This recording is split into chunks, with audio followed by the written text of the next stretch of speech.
The disappearance of Kirsty Bentley on New Year's Eve in 1998 remains one of New Zealand's most haunting and extensively investigated mysteries. On the morning of December 31st, Kirsty, just 15 years old, spent time with her friend Lee and Jellyman. They met at the Ashburton Library around 10:30 a.m., then spent the day shopping and having lunch at McDonald's, enjoying the last day of the year and the summer holidays. Kirsty was described as cheerful, excited about the New Year's Eve celebrations, and eagerly looking forward to her 16th birthday, only 2 weeks away.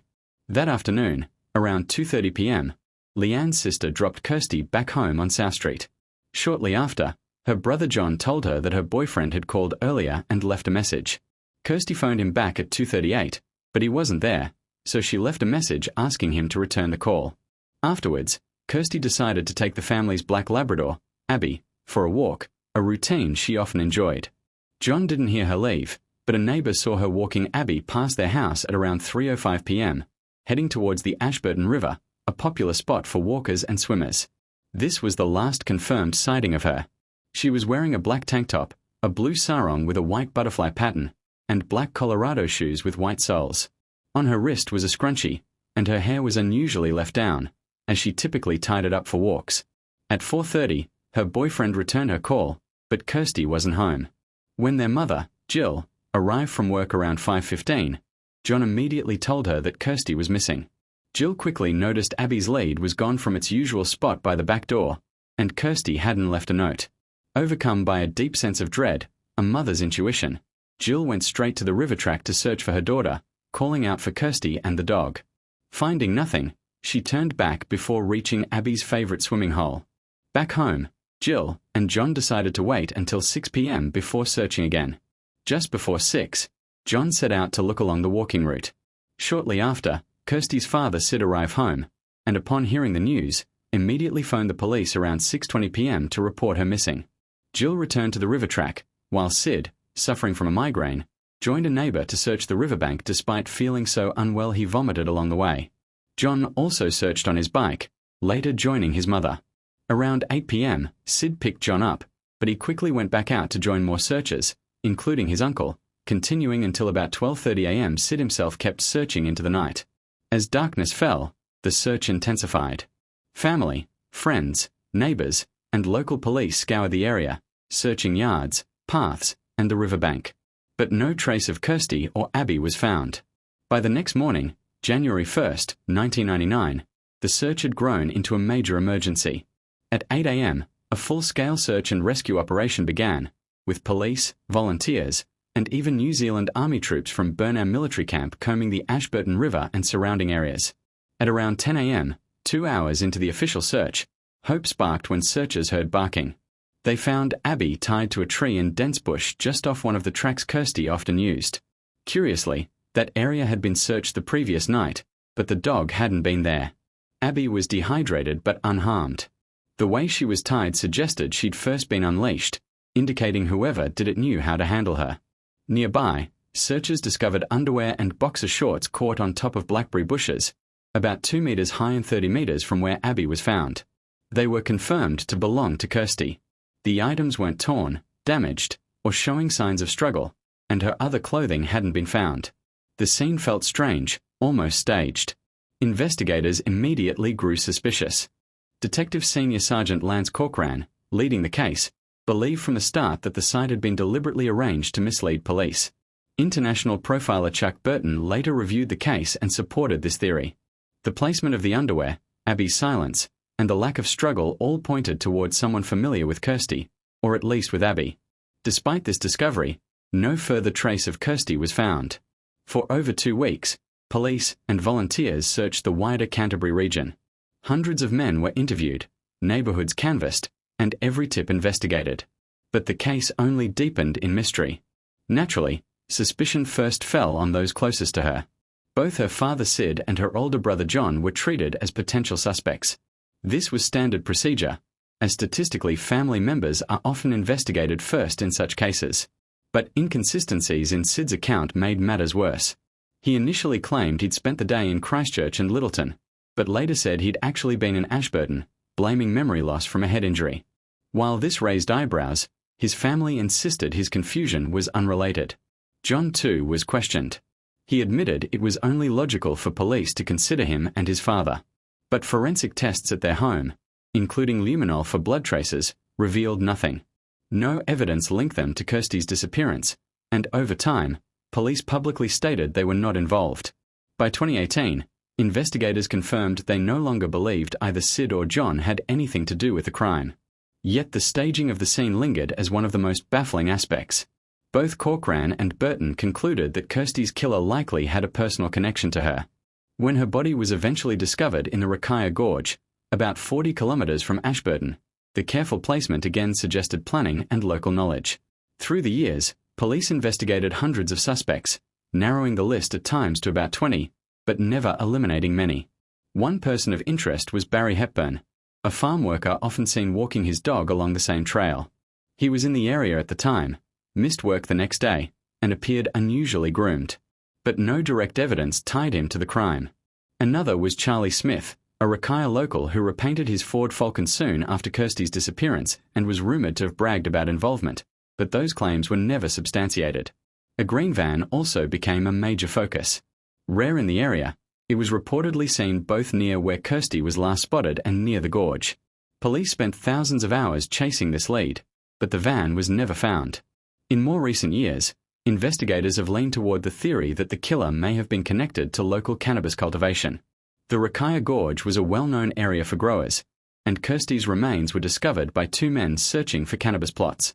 Police believe she was abducted elsewhere and later transported to the gorge. Another figure who drew suspicion was Russell John Tully, a local man later infamous for killing two people at the Ashburton Work and Income Office in 2014. Tully had been camping in Ashburton around the time of Kirsty's disappearance, but by 2018 police had eliminated him after verifying his alibi. The case of Kirsty Bentley remains one of New Zealand's most unsettling cold cases. The group headed to the Lone Tree Bar and Grill in downtown Minneapolis. Ashley, who worked there but wasn't on duty that night, joined as a guest. Since Chris's costume didn't have pockets, Ashley carried his wallet, phone, and keys for him. The weather was brutal, around 24 degrees Fahrenheit, the coldest October night in Minneapolis that year. That detail would later become critical, because Chris would find himself outside in nothing but his costume, with no way to stay warm or call for help. The bar was packed with Halloween partiers, and Chris's group blended right in. But accounts of what happened inside vary. At some point, a fight broke out between two men after one allegedly hit on another's girlfriend. Chris reportedly stepped in to break it up, and in the scuffle, his beer spilled onto his lap. That moment, whether an accident or not, seemed to set off a chain of events. What happened next remains murky. Some say Chris was thrown out because of the spilled drink, others think it stemmed from the early altercation, and some believe there was a misunderstanding with security. Another theory is that Chris left on his own after becoming upset, possibly over something he saw or heard involving his girlfriend and another man. But what most agree on is this: around midnight, Chris was escorted out of the Lone Tree Bar alone, drunk, and vulnerable. Outside, he was in real trouble. He had no jacket, no wallet, no phone, and no keys. Everything was still with Ashley inside. The temperature was below freezing, and he was dressed only in his thin costume. Stranded, upset, and intoxicated, Chris was left in a dangerous situation. The next morning, Ashley went to his house to return his belongings, but Chris never came home. Alarmed, she contacted his parents, Jan and Steve Jenkins, who quickly reported him missing. Police, however, were slow to respond. It took 5 days before they launched a full investigation. Early speculation suggested Chris might have left town on a whim, even though he had no money, ID, phone, or even a coat to face the Minnesota cold. Chris's family and friends refused to sit back. They organized searches, hired private investigator Chuck Lowe, and even brought in bloodhounds twice. Both times, the dogs tracked Chris's scent from the bar to a nearby underground parking garage, where drops of blood were also found. The trail ended there, leading investigators to suspect Chris may have gotten into a car, either willingly or by force. This raised the chilling possibility of abduction. 4 months, the search turned up nothing. Then, on February 27, 2003, 2 pedestrians walking along the Mississippi River's south bank spotted a body caught beneath the 3rd Avenue Bridge, less than 3/4 of a mile from the Lone Tree Bar where Chris had last been seen. Authorities worked for over 2 hours to recover the remains from the icy, debris-filled water. The body was sent to the Hennepin County Medical Examiner's office, where dental records confirmed it was Chris Jenkins. The news crushed his family, who had spent months searching and hoping. Friends and teammates expressed heartbreak and frustration, especially since the body was found in an area volunteers had already combed. There was no closure, only more questions. The condition of Chris's body deepened the mystery. He was still wearing his full Halloween costume, including his shirt neatly tucked into his pants, oversized slip-on shoes still on, and jewelry intact. That was highly unusual. Most drowning victims are found disheveled, missing shoes, and face down. Even more unsettling, Chris was found floating on his back, arms crossed over his chest, an extremely rare position for drowning victims, who are typically discovered sprawled out after struggling in the water. Even stranger, Chris was clutching a wad of his own hair in his hand. Some saw this as evidence of a struggle, while others thought it could have been caused by drowning or decomposition. His body showed little decomposition, preserved by the freezing water. No obvious injuries were found, no broken bones, gunshots, or bruises that could point to foul play. The autopsy revealed more puzzles. While no trauma was detected, Chris's lungs contained very little water. In most drowning cases, victims inhale large amounts of water while struggling to breathe. The absence of this raised doubts about whether Chris was alive when he entered the river. A trace of GHB, often known as a date rape drug, was also reported, but experts cautioned that GHB can naturally occur in the body after death, making the results inconclusive. Officials soon announced drowning as the probable cause of death, but they couldn't determine whether it was accidental or intentional. Police leaned toward an accident, citing Chris's intoxication. But his family strongly disagreed, insisting he wasn't suicidal and pointing to the many strange details that didn't add up. Jan and Steve Jenkins launched their own investigation. They hired more private detectives, consulted hydrologists about river currents, and even considered unconventional leads, including psychics and theories about cult activity or the so-called smiley face killer. Their persistence paid off in 2005 when a jailhouse informant came forward. He claimed Chris had been the victim of an attempted robbery on the Hennepin Avenue Bridge. When the attackers realized Chris had nothing to steal, they allegedly threw him into the river. The specificity of the account gave it weight, and by 2006, police reopened the case. That November, Minneapolis authorities officially reclassified Chris Jenkins's death as a homicide. They even issued a public apology to Jan and Steve for mishandling the case early on, admitting their original conclusions had been wrong. Yet even with this reclassification, the case remains unsolved. To this day, no one has been charged with Chris's murder. Chris's mother has even suggested that an off-duty police officer may have played a role in removing him from the bar that night, though this theory has never been proven. As of 2025, the death of Chris Jenkins remains one of Minneapolis's most haunting unsolved mysteries. Jean later recalled feeling a rising sense of alarm, later telling investigators that she had tried to signal Hansen with hand gestures, suggesting they drive to a police station. But Hansen either didn't understand her intention or chose instead to confront the stalker directly. Around 2:30 a.m., Hansen took the Fremont Avenue exit off Highway 85 in Sunnyvale and turned onto a residential street. Jean followed, parking behind his truck. Moments later, the Pontiac pulled up directly behind her, blocking her in. Hansen got out of his truck, walked past Jean's car, and told her firmly to stay inside. He then approached the driver's side of the Pontiac, shouting, "What are you doing?" Jean said the suspect motioned toward her car, specifically at her personalized license plate that read, 49er Hugs. Hansen then barked at the man, "Get the hell out of here." Within seconds, the suspect pulled out a handgun and fired 2 shots at close range, striking Hansen in the chest and neck. Frozen in terror, Jean locked eyes with the gunman through her rearview mirror for several haunting seconds before he sped away. She immediately ran from her car to Hansen, who lay unconscious on the pavement. A passing motorist stopped and called for help, but despite efforts from paramedics, Hansen was pronounced dead shortly after arriving at Stanford University Hospital. The investigation into Hansen's murder was riddled with obstacles, little physical evidence, conflicting witness accounts, and no clear motive. The shooter was described as a white male, aged 30 to 40, with a darker or olive complexion and large black frame glasses. He drove a 1970 Pontiac GTO Lemons, a 2-door coupe with faded grey or blue paint and no front license plate. Despite the car's distinct look, DMV searches and public tips failed to track it down. Police withheld the caliber of the bullets used, hoping to confirm any future confessions with that detail. Jean's testimony formed the backbone of the case, though her timeline wasn't without inconsistencies. At first, she said the suspect appeared in the restaurant parking lot, but later suggested he may have followed them from a nightclub. Investigators ruled her out as a suspect early, pointing to her cooperation and lack of motive. Still, years later, online sleuths raised questions about why she got out of her car after the shooting and pointed to the contradictions in her statements. One theory that gained traction centered on Jean's 49er Hugs license plate. Detectives speculated the shooter may have mistaken Hansen for a San Francisco 49ers player. The gunman had gestured toward the plate just before opening fire.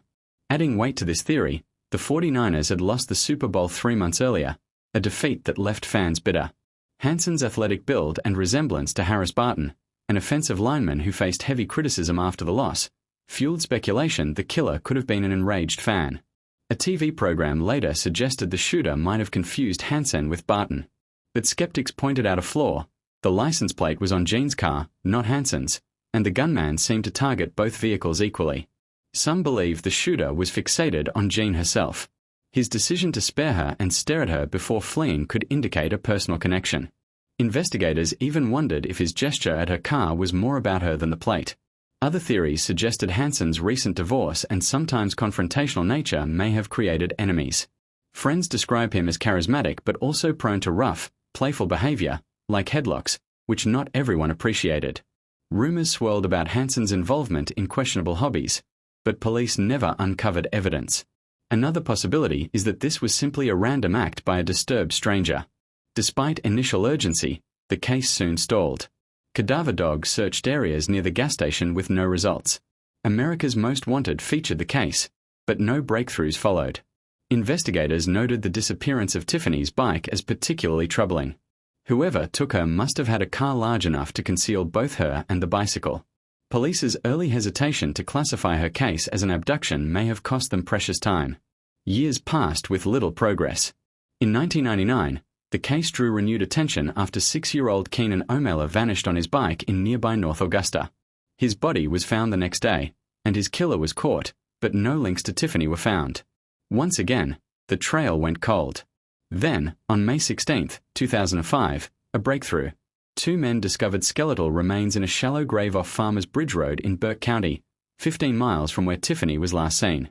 The remains were identified as hers through DNA testing and her distinctive sneakers. Sadly, the condition of the remains prevented examiners from determining cause of death or whether she had been assaulted. Her case shifted from a missing child to a homicide. Though the discovery brought her family some closure, it reignited painful questions. Investigators renewed their push for answers, but the lack of physical evidence meant they had to rely on tips, witnesses, and circumstantial clues.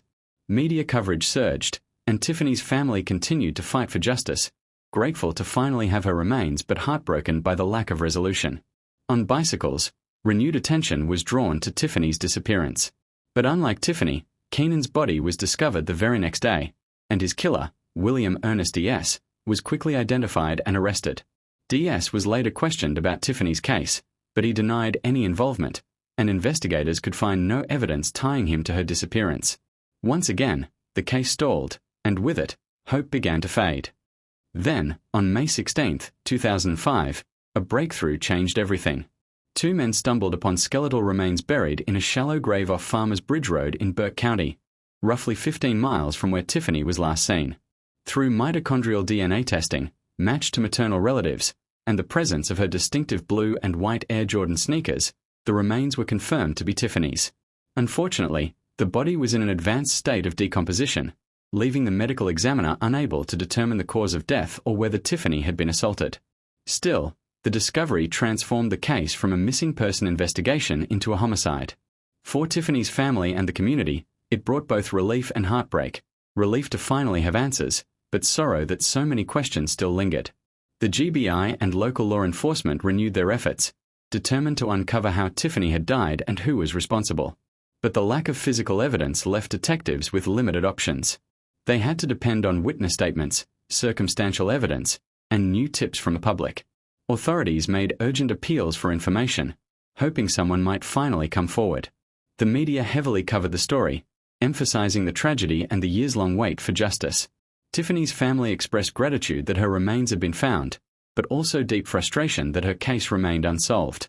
In the weeks that followed, more than 50 volunteers, including family, friends, and concerned citizens, searched the area surrounding the burial site for additional evidence.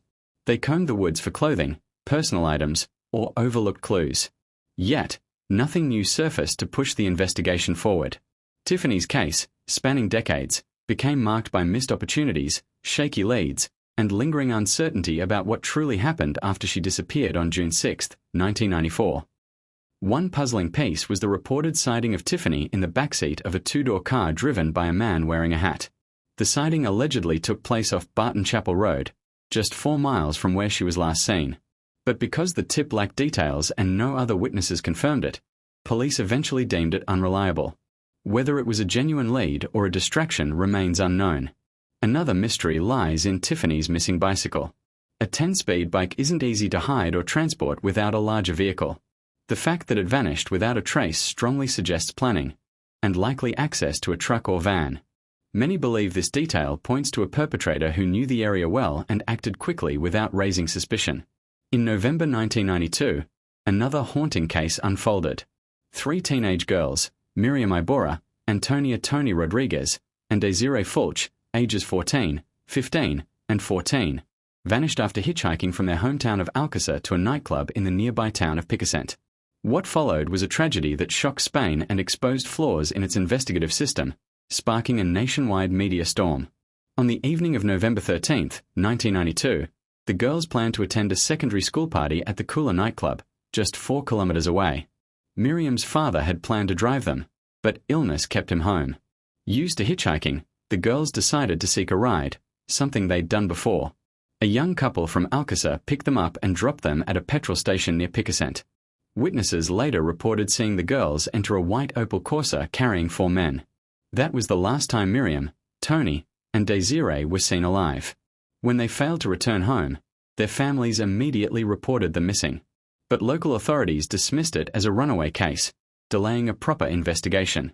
As days passed with no sign of the girls, concern mounted, and the civil guard began searching more seriously.